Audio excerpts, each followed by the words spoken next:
weight of the reality. And that's why I'm firmly against the statement. So how can this younger generation be much more responsible than the older generation? They lack wisdom, they lack experience, and above all, they lack patience to handle a certain circumstance much more easily. In the next 3 minutes, I'm not going to just state you facts. I am going to completely change your perspective. So many of you might believe that the younger generation is much more logical, much more practical, and they can handle the situations much more easily. But my dear, I firmly oppose this.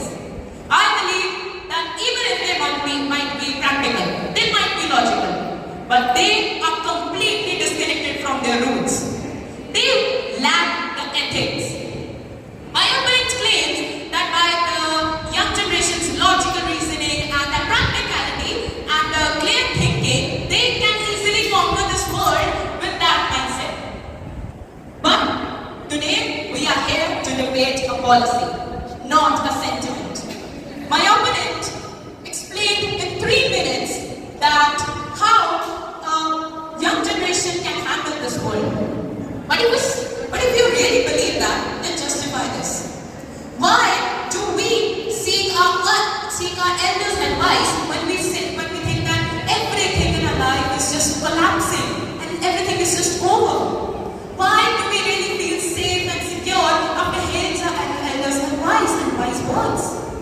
So, while my opponent paints a picture of progress, the ground reality is that this so-called practical, logical Gen Z is now actually a hollow tube with a harder aggression.